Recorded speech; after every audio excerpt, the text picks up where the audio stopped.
नमस्कार, स्वागत है आप सभी का तोमर एकेडमी के यूट्यूब चैनल पर। मैं आर एस तोमर आप सभी का एकेडमी के चैनल पर बहुत बहुत स्वागत करता हूँ। बच्चों, अभी हम जो है दिल्ली पुलिस कांस्टेबल का जो 2023 का पेपर उसको सॉल्व कर रहे हैं। तो आप जो है मेरे साथ प्रश्न को सॉल्व कीजिए और अपनी जो तैयारी उसको बेहतर कीजिए। ठीक है, तो आपकी तैयारी अच्छी चल रही होगी। जो भी दिल्ली पुलिस की तैयारी कर रहे हैं बच्चे, उन सभी के लिए जो है महत्वपूर्ण क्लास है। तो आइए बच्चों, सीधे प्रश्न पे आते हैं। ये 2023 का जो पेपर है उसका सॉल्यूशन हम कर रहे हैं। तो आइए बच्चों, सीधे प्रश्न पे आते हैं। प्रश्न आपको दिखाई दे रहा होगा, बारे में पढ़ देता हूँ। प्रश्न है, एक शंकु की त्रिज्या और ऊंचाई 4 सेंटीमीटर और 3 सेंटीमीटर है। शंकु का आयतन पूछे। शंकु आप जानते हैं बच्चों, शंकु की जो आकृति है वो इस तरह की होती है। ठीक है, इस तरह का जो शंकु होता है, देखो इसमें जो रेडियस है, रेडियस आप जानते हैं ये जो है रेडियस होती है। ठीक है, ये ऊंचाई है। ठीक है, ये ऊंचाई जिसको एच लिखते हैं और रेडियस को आर लिखते हैं। तो जो शंकु का जो आयतन है, वॉल्यूम ऑफ कोन, शंकु का जो आयतन है इसका फॉर्मूला आपने ध्यान रखना, 1/3 पाई आर स्क्वायर एच। सबसे पहले बच्चों आपको फॉर्मूला आना चाहिए कि शंकु का जो आयतन का जो फॉर्मूला है, ठीक है, वो आयतन का फॉर्मूला ये है 1/3 पाई आर स्क्वायर एच। क्योंकि ये फॉर्मूला बेस पर होते हैं। ये आपका जो मेंसुरेशन है, ये शंकु आपके सिलेबस में है, सिलेंडर है और घन घनाभ है। ठीक है, तो आपके या गोला है, अर्धगोला है। तो ये आपको इसके फॉर्मूले अच्छे से तैयार करने, अच्छे से याद करने। तो इसमें देखना, तो शंकु का आयतन का पूछ रहा है तो सबसे पहले आपको फॉर्मूला पता होना चाहिए कि शंकु के आयतन का जो फॉर्मूला वो क्या है। तो 1/3 पाई आर स्क्वायर एच ये फॉर्मूला होता है। ठीक है, तो इसमें देखना, देखो यहाँ पर जो शंकु की त्रिज्या है यानी जो रेडियस है, आर है, वो दे रखी यहाँ पर 4 सेंटीमीटर, और जो ऊंचाई है वो दे रखी है 3 सेंटीमीटर। देखो पहले त्रिज्या शब्द लिखा है तो पहले त्रिज्या ये है, फिर ऊंचाई शब्द लिखा है तो ऊंचाई ये है 3 सेंटीमीटर। उठाकर यहाँ रख दीजिए। ठीक है, तो उठा के हम यहाँ रख देंगे तो यहाँ पर हो जाएगा 1/3 पाई, आर की जगह देखो आर कितना है, रेडियस कितनी 4 है, तो 4 का स्क्वायर, ऐसे 4 का देखो यहाँ पर स्क्वायर चढ़ा देंगे ऐसे। और यहाँ पर आपका ऊंचाई कितनी है, 3 है। तो बच्चों 3 से 3 कट गया है, कटा। तो हमारे पास क्या बचा, 4 का स्क्वायर, 4 चौकू 16, और यहाँ पर पाई। तो यहाँ पर इसका आंसर बनेगा 16 पाई घन सेंटीमीटर। ठीक है, तो ये आंसर आ गया। इस तरह से आंसर हमने निकाला। तो हमने क्या करा, फॉर्मूला रखा और रेडियस हमारे पास दी थी, ऊंचाई भी हमारे पास दी थी, यहाँ रख दी। आर की जगह कितना रखा, 4 रख दिया। ठीक है, 4 का स्क्वायर, आर के ऊपर स्क्वायर तो यहाँ भी स्क्वायर। एच कितना है, एच 3 है, यहाँ रख दिया। 3 से 3 कैंसिल हो गया, 4 का स्क्वायर मतलब 16 पाई बचा, 16 पाई ऐसे ही दे रखा है। ठीक है, 16 पाई बन गया। इससे पाई का मान 22/7 भी होता है, 0.14 भी होता है, लेकिन यहाँ पर डायरेक्ट जो है यहाँ पर पाई की वैल्यू रखी हुई है। तो इस तरह से हम निकाल देंगे। देखो बहुत आसान था, लेकिन आपको फॉर्मूला पता होना चाहिए। ठीक है, शंकु का जो आयतन है इसका फॉर्मूला ये होता है, और इसका जो पृष्ठीय क्षेत्रफल है वो पाई आर एल। ठीक है, शंकु का अगर सरफेस एरिया है तो इसका फॉर्मूला मैं लिख देता हूँ। ठीक है, curved surface area, surface area of cone, area of cone यानी जो शंकु है उसका पृष्ठीय क्षेत्रफल क्या होता है, पाई आर एल। ठीक है, शंकु का जो पृष्ठीय क्षेत्रफल है, शंकु का क्षेत्रफल का फॉर्मूला है पाई आर एल। अगर टोटल लिखेंगे तो टोटल में क्या है, नीचे वाली परत ये भी जुड़ जाती है, और नीचे वाली परत क्या है, ये वृत्त है, सर्कल है। ठीक है, तो सर्कल का जो एरिया होता है वो क्या होता है, पाई आर स्क्वायर। ठीक है, सर्कल का एरिया पाई आर स्क्वायर होता है। तो अगर टोटल पूछेगा, ये तो कर्व सरफेस एरिया पूछ रहा, अगर पृष्ठीय क्षेत्रफल पूछा तो फॉर्मूला ये है। लेकिन अगर कुल पूछेगा कि शंकु का कुल पृष्ठीय क्षेत्रफल, तो शंकु का जो कुल पृष्ठीय क्षेत्रफल होता है, कुल पृष्ठीय क्षेत्रफल, तो उसमें नीचे वाली परत भी जुड़ जाएगी। ठीक है, तो पाई आर एल तो है ही ये। ठीक है, ये वाला जो सरफेस है बाहर वाला, जो ये वाला सरफेस है ये तो है ही आपका। ठीक है, ये वाला जो सरफेस है ये तो है ही, ये तो पाई आर एल हुआ। ठीक है, एल क्या होता है, जो तिरछी ऊंचाई होती है, तिरछी ऊंचाई, ये एल है। ठीक है। और जो नीचे वाली परत है वो भी उसमें जुड़ जाएगी, ठीक है। जो नीचे वाली परत है ना, ये जुड़ गई टोटल में। तो टोटल में ये जुड़ जाएगी, यहाँ पर आपका क्या बन जाएगा, तो पाई आर एल और प्लस नीचे वाली जो परत है वो एक वृत्त है, सर्कल है, और सर्कल का एरिया आप जानते हैं क्या होता है, पाई आर स्क्वायर, ठीक है। तो ये टोटल सरफेस एरिया हो जाएगा इससे, pi R L plus pi R square. आई बात बच्चों समझ, ठीक है। तो यहाँ पर अगर खाली पृष्ठीय क्षेत्रफल पूछता है तो पाई आर एल, और यदि टोटल पृष्ठीय क्षेत्रफल, कुल पृष्ठीय क्षेत्रफल पूछता है तो नीचे वाली परत जो है इसमें जुड़ जाएगी, तो pi R L plus pi R square. और नीचे वाली जो परत है देखो, ये सर्कल वृत्ताकार होती है और वृत्त का क्षेत्रफल क्या होता है, पाई आर स्क्वायर, ठीक है। तो आयतन, इसमें इस प्रश्न में आयतन पूछा था, तो इस बार हो सकता है वो पृष्ठीय क्षेत्रफल पूछ देगा। 23 में ये पूछा था, इस बार ये पूछ देगा, या बेलन के ऊपर पूछ सकता है, यानी घन के ऊपर पूछ सकता है, ठीक है। तो ये घन घन आप, ये मैंने क्लास में करा दिए थे, ठीक है। तो जिन बच्चों का नहीं करे हैं तो आप जो है तोमर कोचिंग का यूट्यूब चैनल है, उस पर जो है मेरी क्लास वो देख लें, वहाँ पर आपको ये मिल जाएगा, वहाँ पर मैंने पढ़ाया है घन घन आप, ठीक है, मेंसुरेशन कराया तो वहाँ पर, ठीक है। तो ये मैंने अभी बताया आपको कि शंकु का आयतन ये याद कर लो, 1/3 पाई आर स्क्वायर एच, और शंकु का अगर पृष्ठीय क्षेत्रफल है तो ये पाई आर एल, और शंकु का कुल पृष्ठीय क्षेत्रफल pi R L plus pi R square, नीचे वाली परत इसमें जोड़, ठीक है। आ जाइए बच्चों, अगले प्रश्न पे आ जाओ, ये समझ आ गया होगा आपके, ठीक है। चलो अगले प्रश्न पे आते हैं, अगला प्रश्न आपके सामने ये रहा, देखना बच्चों, ये कह रहे हैं, प्रश्नों को पढ़ो एक बार।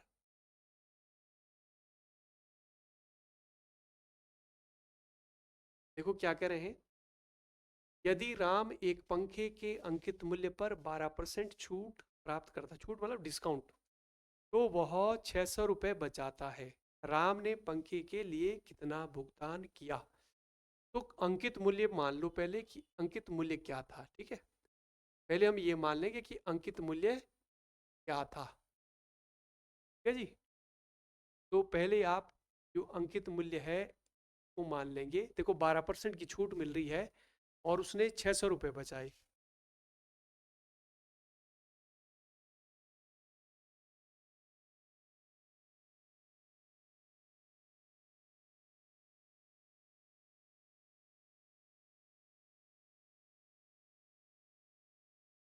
देखो बच्चों इसमें जो है क्या करा है, सबसे पहले आप क्या करेंगे, इसमें इसमें जो है आप अंकित मूल्य मान लेंगे कि अंकित मूल्य क्या है। तो हमने मान लिया कि अंकित मूल्य जो है x रुपए है, जो अंकित मूल्य था, जो एमपी है इसका मार्क्स प्राइस है, हमने क्या मान लिया, कि मान लिया x रुपए था, ठीक है। तो ये कह रहे हैं कि 12% डिस्काउंट मिल रहा है, तो इसको 12% जब डिस्काउंट मिला है ना, 12% डिस्काउंट, डिस्काउंट मिला इसको, तो कितना, 100 में से 12 माइनस करो, तो x का 88%, है ना, x का 88%, इतने में चीज मिली होगी, है ना। राम को 12% डिस्काउंट मिल रहा है, तो हमने x कोई चीज मानी x रुपए की, तो इसमें 12% डिस्काउंट मिला तो मिला 88, x का 88, आई बात समझ। फिर ये कह रहे हैं कि उसने डिस्काउंट ऐसा करके 600 रुपए की बचत करी, यानी जो अंकित मूल्य था और जो उसने पे करा उसके बीच का डिफरेंस क्या होगा, 600 रुपये बचा है, यानी x माइनस 88x बटे 100 बराबर हम क्या लिखेंगे, 600 रुपये लिख देंगे, यही तो हुआ भाई। उसको जो लिखा हुआ था, जिस जो अंकित मूल्य था उसको डिस्काउंट मिला 12% का, तो ये हो रहा 100 में से हमने 12 माइनस किया, 88/100x, तो ऐसा करके उसको कितना मिला, यानी अंकित मूल्य और इसके बीच का गैप है वो कितना आ रहा है, 600 रुपये, उसको 600 रुपये बचाए उसने, आई बात समझ। तो यहाँ पर बस ये लाइन आनी चाहिए आपको लिखनी, बाकी तो हो गया प्रश्न। अब इसको सॉल्व कर देंगे, देखो यहाँ पर क्या करेंगे, इसके नीचे कुछ नहीं तो एक है, तो यहाँ पर देखो 100 है, तो यहाँ हम क्या करेंगे, 100 से नीचे 100 ऊपर भी करेंगे, यहाँ 100x में से 88 माइनस हुआ, कितना बचेगा 12x, और नीचे कितना, और यहाँ पर आपका 600 है, 12 से हमने इसको डिवाइड किया, 50 आ गया, यानी यहाँ पर क्रॉस मल्टीप्लाई हो जाएगी 100 की, तो x बराबर कितना आ रहा है, 5000। यानी उस पर जो एक्स हमने माना है, एक्स हमने माना था क्या, अंकित मूल्य माना था। अंकित मूल्य हमारा कितना रहा है, 5,000 आ रहा है। ठीक है, 5,000 आ रहा है। लेकिन ये क्या पूछ रहे हैं कि राम ने पंखे के कितने पैसे दिए। तो राम ने तो 12% का डिस्काउंट मिला ना उसको, है ना। लिखा हुआ 5,000 था उस पर, लेकिन उसको 12% का डिस्काउंट मिल रहा है। तो उसको उसने कितने पैसे दिए, उसने जो है 5,000 के, जो 5,000 लिखा हुआ था ये तो अंकित मूल्य है, उस पर 12% डिस्काउंट दिया, उसने कितना दिया, या फिर 100 में से 12 माइनस को उसने 88% दिया। यानी 5,000 का 88% उसने दिया, पे करा। इतना भुगतान उसने करा, क्योंकि 12% उसको छूट मिली, तो 100 में से हमने 12 माइनस किया, 88%। देखो जीरो से जीरो कटाइए, कटाए से इसकी मल्टीप्लाई करेंगे, जीरो 5 की जीरो, 5 और यानी 4,400 रुपये। ने कितने पैसे दिए, 4,400 रुपये। ये आंसर आ गया, है ना। समझ आ गया होगा। इस तरह से हम प्रश्न को सॉल्व करेंगे बच्चों। आ गया समझ, समझ आ गया। ठीक है, तो यहाँ पर देखना जो 5,000 है ये अंकित मूल्य, लिखा हुआ मूल्य है, अंकित मूल्य है, पर प्रिंट रेट है, लेकिन उसको डिस्काउंट मिला 12% का, तो 100 में से हमने 12 माइनस किया। उसने कितने पैसे दिए, 88, 5,000 का 88%, इतना दिया ना उसने। तो 5,000 का 88% निकाला, नारा 4,400। ठीक है बच्चों, तो समझ आ गया होगा। चलो आगे आते हैं अगले प्रश्न में। चलो अगला प्रश्न देखो, देखो क्या कह रहा है।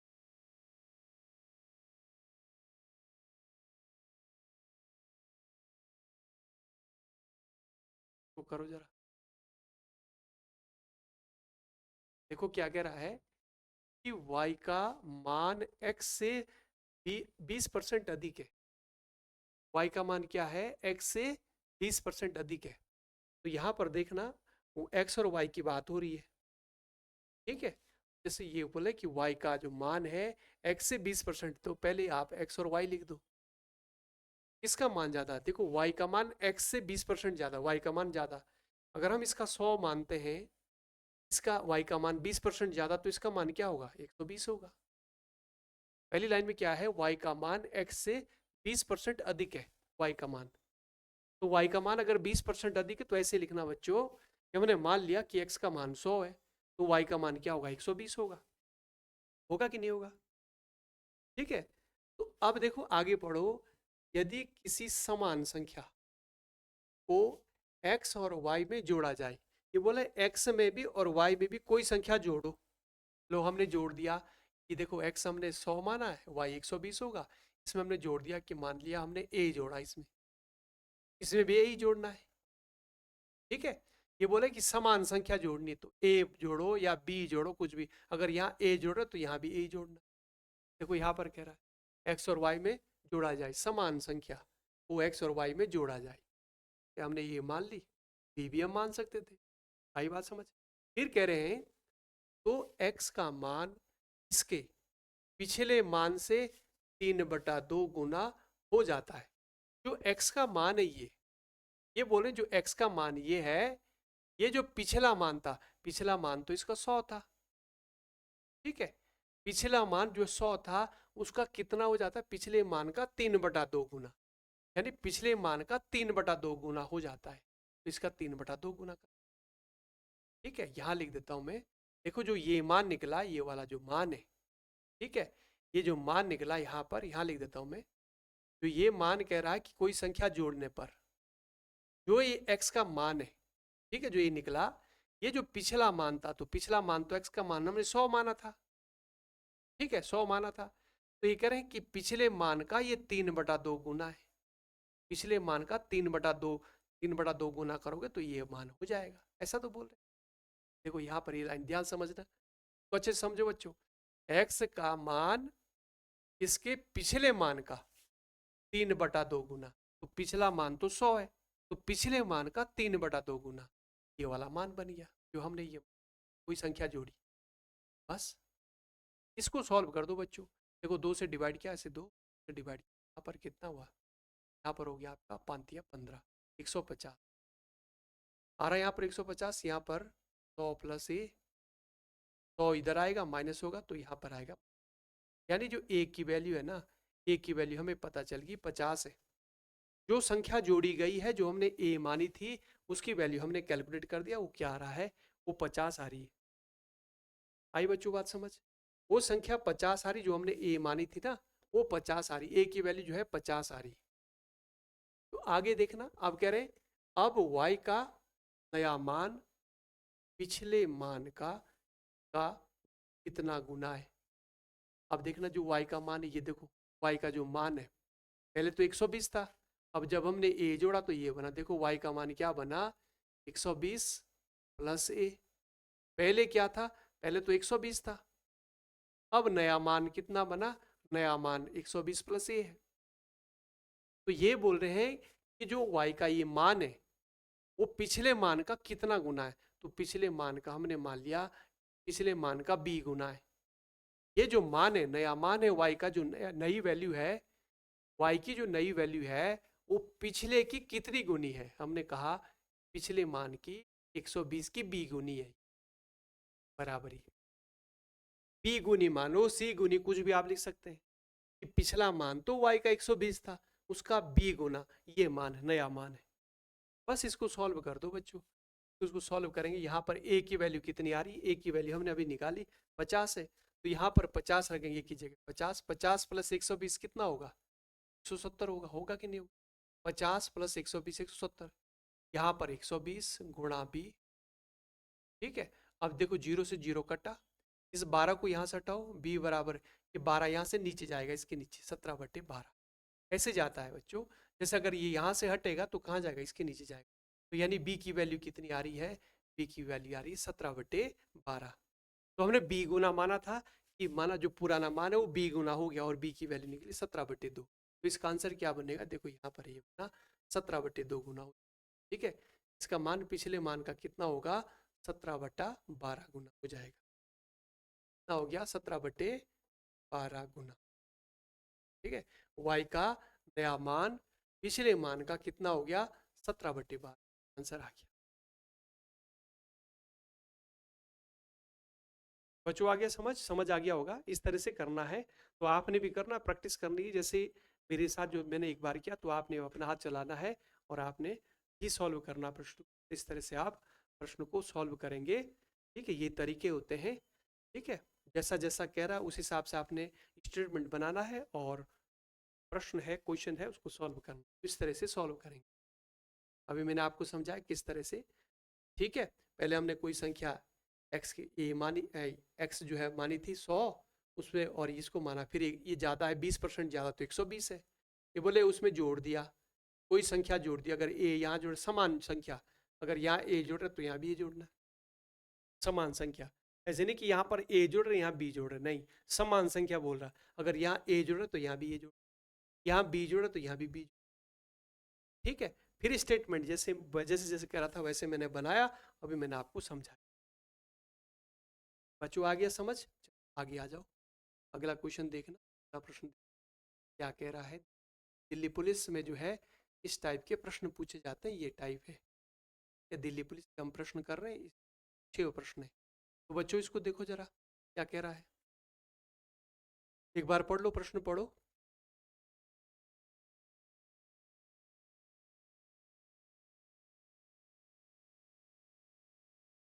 बच्चों पढ़ लिया, देखो पढ़ लिया होगा, यहाँ पर देखना, ये देखो ये कितना कह रहे हैं, 9,500 की राशि चक्रवृद्धि ब्याज पर 2 वर्ष में कितनी हो जाती है।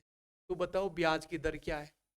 तो सबसे पहले आप चक्रवृद्धि ब्याज पता होना चाहिए, चक्रवृद्धि ब्याज कैसे निकालते हैं, है ना बच्चों। तो सबसे पहले आपको पता होना चाहिए चक्रवृद्धि ब्याज कैसे निकालते हैं। चक्रवृद्धि मिश्र धन बराबर क्या होता है, ये फॉर्मूला देखो, देखो सबसे पहले आपको ये आना चाहिए।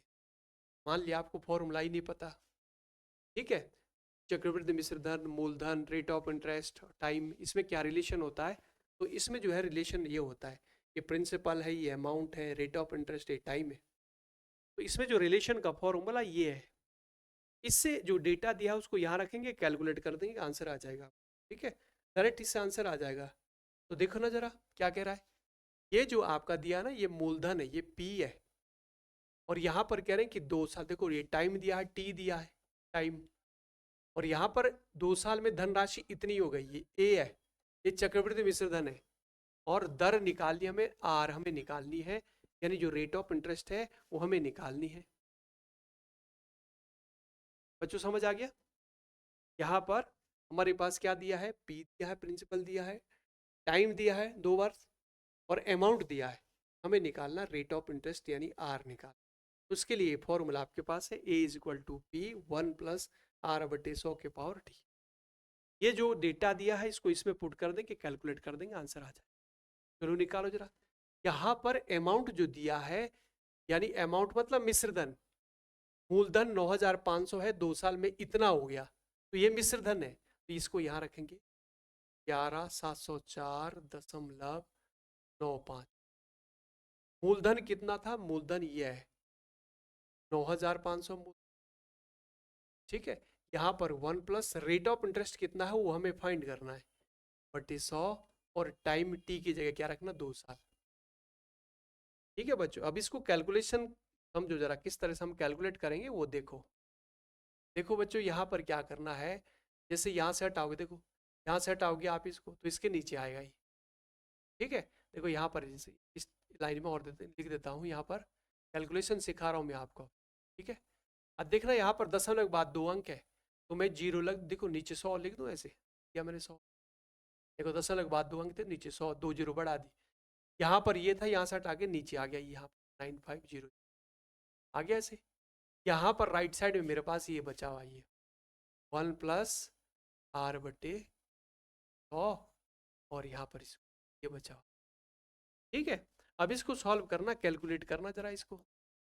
देखो ये 5 से कटेगा, देखो कटेगा कि नहीं कटेगा, देखो 5 से कटेगा, यहाँ पर इकाई अंक 5 है, 5 से कटेगा, काट दूं मैं 5 से, देखो 5 से काटा, 5 कम 5, 5 नम 45, ऐसे आ गया 100। आई बात समझ? ठीक है जी। अब इसमें देखना आप यहाँ पर, देखो ये भी अगर 5 से मैंने नीचे काटा तो ऊपर भी ये भी कटेगा, क्योंकि इकाई अंक 5 है तो 5 से कट जाएगा। देखो 5 दूना 10, यहाँ पर एक 5 तिया 15, तो बचा 5 चौको 20, और यहाँ पर 0, 5 नम 45, और फिर यहाँ पर जो है 5 नम 45 कट गया, कटाई से, ठीक है जी।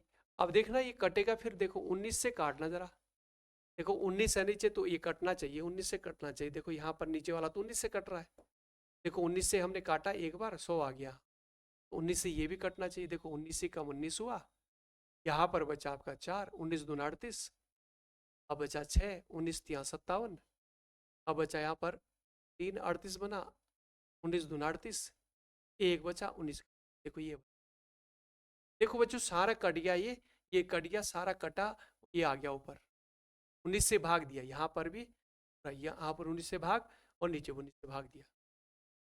तो हमारे पास देखना, ध्यान से देखना, देखो ऊपर हमारे पास क्या आ रहा, 1 2 3 2 1, और नीचे देखो यहाँ पर कितना है, 100 गुणा 100 से, 100 गुणा, आ रहा कि नहीं आ रहा। और राइट साइड में हमारे पास क्या है, देखो यहाँ पर है 1 प्लस आर बटे 100, और यहाँ पर 2 है। ठीक है बच्चों, समझ आ गया होगा। अब मैं कैलकुलेशन सिखा रहा हूँ आपको किस तरह से करना है, देखो अब देखना यहाँ पर जो आपको ऊपर संख्या दिखाई दे रही है ना, 12 32 1, ये पता किसका वर्ग है, ये 111 का वर्ग है। 111 गुणा 111 करेंगे तो आपका यही आएगा, 12 32 और 1, ठीक है। तो ये 111 का स्क्वायर है ऊपर है, और नीचे देखो 100 गुणा 100, यानी ये 100 का स्क्वायर है, कर सकते हैं। आई बात समझ? तो हम सीधा सीधा क्या लिखेंगे इसको हम ऐसे लिख सकते हैं, देखो 111 और नीचे 100, और ऐसे लगा दो बाहर, स्क्वायर यहाँ लगा दो, क्योंकि 111 का स्क्वायर ये बनेगा, और 100 का स्क्वायर ये बनेगा, 100 गुणा 100, 100 का स्क्वायर। और यहाँ पर देखना, अब राइट साइड में हमारे पास क्या है, ऊपर 2, यहाँ भी 2, तो इस 2 से 2 कट जाएगा, देखो हमारे पास क्या होगा, इस 2 से ये 2 कट जाएगा, तो बचेगा क्या, हमारे पास ये यहाँ पर बचा 111/100 है, और यहाँ पर हमारे पास क्या है, 1 प्लस आर बटे, ये तो बचा। आई बात समझ? अब इसमें बच्चों क्या करना है, बस आर की वैल्यू निकालनी, कैलकुलेट, ये 1 यहाँ से हटाओ, इधर ले आओ, देखो ऐसे कैलकुलेट करते हैं इसको, देखो कैलकुलेशन सीखो, बेसिक्स क्लियर करो अपना। देखो -1 इधर प्लस का, इधर आके माइनस का, यहाँ पर r/100 हुआ कि नहीं हुआ? इसके नीचे कुछ नहीं तो 1 रखते हैं ऐसे। यहाँ पर 100 है तो यहाँ पर 100 से नीचे ऊपर गुणा करेंगे, तो यहाँ 100 बनेगा, 111 में से 100 घटा देंगे। 111 में से जब 100 घटाएंगे तो हमारे पास क्या बचेगा यहाँ पर? तो यहाँ पर 11 बचेगा, ऊपर बचेगा कि नहीं बचेगा? यहाँ लिख देता हूँ मैं, है। देखो यहाँ पर क्या होगा, 100 से नीचे ऊपर गुणा करेंगे तो उस 111 में से 100 माइनस होगा, तो यहाँ हमारे पास 11 बचा। और यहाँ पर राइट साइड में क्या, r/100 है। देखो अब देखो नीचे से नीचे काट, देखो 100 से 100 कटा, नीचे से नीचे कट, r बराबर कितना आ गया, 11%। तो ये तो निकालना था, r पूछा कि r कितना परसेंट है, तो हमारा निकल गया r जो है 11% निकला। तो ये प्रैक्टिस से होगा बच्चों, मैंने समझाया आपको कि देखो ऐसे ऐसे करना, कैलकुलेशन सिखा रहा हूँ मैं आपको। ये कैलकुलेशन है, कुछ नहीं, बस केवल मेन पॉइंट तो ये था, मेन तो ये था। अगर मुझे करना होता तो मैं यहीं पे सबमिट देता इसको, लेकिन आपके लिए मैंने खोल के बताया कि देखो ऐसे ऐसे होता है, ठीक है। इस तरह से ये डिवाइड हो रहा, ये जो है किसका है, 111 का स्क्वायर है, और नीचे देखो यहाँ 100 है, यहाँ भी 100 है, 100 का स्क्वायर लिख दिया, 2 से 2 कट गया, यहाँ पर ये बचा आपका, ये 1 इधर जाएगा, देखो जब इधर जाता है बराबर की इधर उधर तो प्लस है, इधर माइनस हो जाए, ठीक है। तो ये स्टेटमेंट बना, यहाँ पर नीचे कुछ एक 100 से नीचे ऊपर गुणा, 111 में से 100 माइनस किया, ये आ गया 11/100, 100 से कट गया, r बराबर 11। तो बच्चों इस तरह से कैलकुलेट करना आपने, इस तरह से आप कैलकुलेट करेंगे, कैलकुलेशन को इम्प्रूव करेंगे, अपने बेसिक्स है उसको क्लियर करेंगे। तो जब आपकी कैलकुलेशन बढ़िया होगी, बेसिक्स क्लियर होंगे, आप स्पीड को धीरे धीरे आपकी स्पीड बढ़ेगी, और आप जो है एग्ज़ाम भी पास कर लेंगे, आपका सिलेक्शन भी हो जाए। तो बच्चों मेहनत करो खूब, और प्रैक्टिस करो, मैथ्स प्रैक्टिस मांगता है, जितनी आप प्रैक्टिस करेंगे, ठीक है। देखो यहाँ पर जैसे स्क्वायर है, जैसे मैंने कहा कि 12, 32, एक जो है ये 111 का स्क्वायर, तो आपको पता होना चाहिए, जब प्रैक्टिस करेंगे तो पता लगता रहेगा आपको कि किसका स्क्वायर है, किसका घन है, ठीक है बच्चों। आज इतना ही करते हैं, और फिर जो है अगली क्लास में मिलते हैं फिर। तो मेहनत करिए आप, और जो वीडियो है इसको लाइक भी कर दें, और दोस्तों यार दोस्तों शेयर भी कर दें, ठीक है बच्चों। तो आपसे मैं विदा लेता हूँ, और वीडियो क्लास का समापन करते हैं, अगली क्लास में फिर मिलते हैं। जय हिंद, आप सभी का बहुत बहुत धन्यवाद।